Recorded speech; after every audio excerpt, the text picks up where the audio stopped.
जब भी हम आकाश की ओर देखते हैं और सूरज की चमकदार रोशनी को महसूस करते हैं, तो मन में अक्सर यह सवाल उठता है कि आखिर सूरज कैसे जलता है।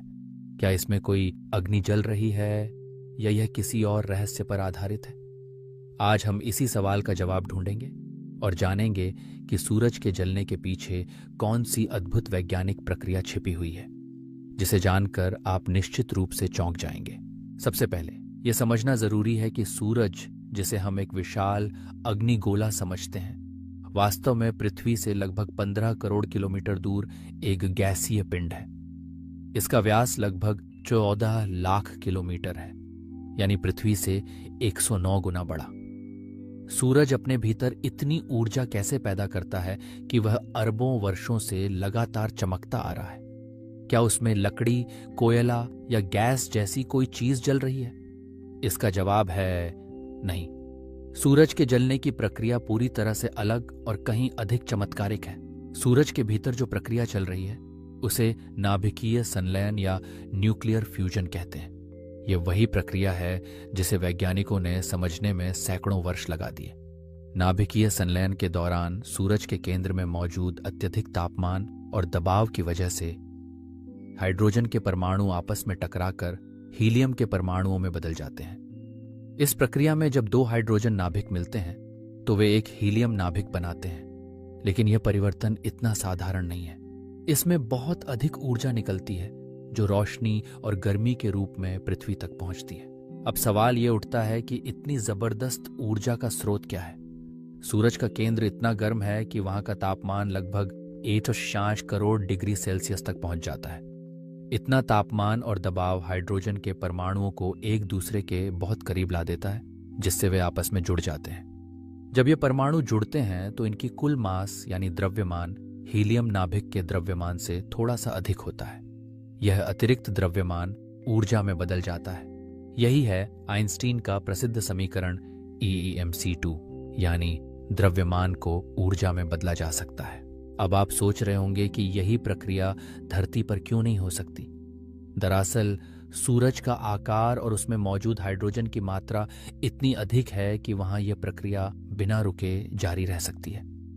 पृथ्वी पर हम यह प्रक्रिया केवल परमाणु बम या विशेष प्रयोगशालाओं में बहुत कठिनाई से दोहरा पाते हैं। सूरज की यह नाभिकीय संलयन प्रक्रिया हर सेकंड लगभग 60 करोड़ टन हाइड्रोजन को हीलियम में बदल देती है।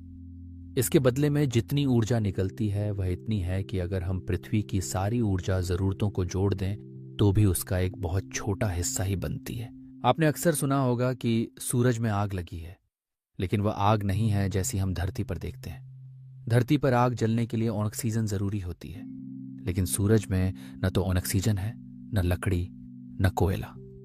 वहां सिर्फ हाइड्रोजन और हीलियम जैसी गैसें हैं। वहां जो जलना है वह असल में परमाणुओं का मिलना और ऊर्जा का उत्सर्जन है, एक बेहद शक्तिशाली और नियंत्रित विस्फोट जो अरबों सालों से निरंतर चल रहा है। सूरज की बाहरी सतह, जिसे फोटोस्फीयर कहते हैं, उसका तापमान लगभग 500 डिग्री सेल्सियस होता है। उसी से हमें रोशनी और गर्मी मिलती है।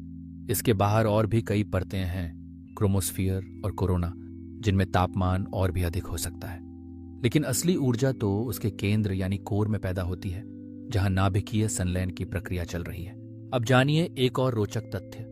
सूरज की यह ऊर्जा हमें यहां तक पहुंचने में लगभग 8 मिनट 20 सेकंड का समय लेती है। यानी अगर सूरज अचानक बुझ भी जाए तो भी हमें उसकी रोशनी और गर्मी अगले 8 मिनट तक मिलती रहेगी। ऐसा इसलिए क्योंकि प्रकाश की गति 3 लाख किलोमीटर प्रति सेकंड है और सूरज से पृथ्वी की दूरी 15 करोड़ किलोमीटर है। सूरज के जलने की यह प्रक्रिया अनंत नहीं है। एक दिन उसकी हाइड्रोजन खत्म हो जाएगी। जब ऐसा होगा तो सूरज अपने जीवन के अंतिम चरण में प्रवेश करेगा। वह फूल कर रेड जायंट बन जाएगा और फिर धीरे धीरे अपनी बाहरी परतें छोड़ते हुए व्हाइट ड्वार्फ में बदल जाएगा। लेकिन इसमें अभी लगभग 5 अरब साल बाकी हैं, इसलिए फिलहाल चिंता की कोई बात नहीं। सूरज के इसी जलने यानी नाभिकीय संलयन की वजह से न केवल पृथ्वी पर जीवन संभव है, बल्कि हमारा मौसम, जलवायु, वर्षा, पेड़ पौधों की वृद्धि सभी कुछ सूरज की ऊर्जा पर निर्भर है। अगर यह ऊर्जा न मिले तो पृथ्वी बर्फीली गेंद बनकर रह जाएगी और जीवन का नामो निशान तक नहीं रहेगा। अगर हम कल्पना करें कि सूरज न हो तो क्या होगा? पृथ्वी का तापमान धीरे धीरे गिरता जाएगा, पौधे प्रकाश संश्लेषण नहीं कर पाएंगे, पशु पक्षी और इंसान भोजन के बिना समाप्त हो जाएंगे, रातें हमेशा के लिए छा जाएंगी। इसी से समझिए कि सूरज हमारे लिए कितना महत्वपूर्ण है।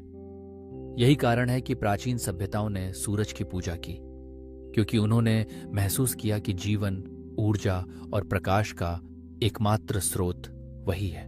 आधुनिक विज्ञान ने यह समझाया कि सूरज परमाणुओं के स्तर पर होने वाली एक अद्भुत प्रक्रिया का परिणाम है, जहां द्रव्यमान ऊर्जा में बदलता है और वही ऊर्जा हम तक पहुंचती है। यह एक ऐसा रहस्य है जिसे जानना किसी जादू से कम नहीं।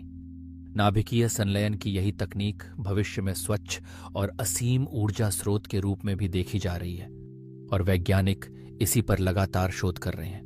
सूरज के जलने के पीछे छुपी इस वैज्ञानिक सच्चाई को जानकर आप समझ सकते हैं कि प्रकृति में छुपी शक्तियां कितनी अद्भुत हैं। सूरज न केवल हमारी पृथ्वी को रोशन करता है, बल्कि वह हमें जीवन, ऊर्जा और उम्मीद भी देता है।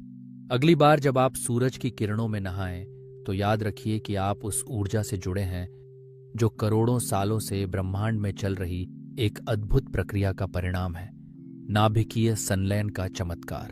आशा है अब आप समझ गए होंगे कि सूरज कैसे जलता है और इसके पीछे क्या वैज्ञानिक सच्चाई है।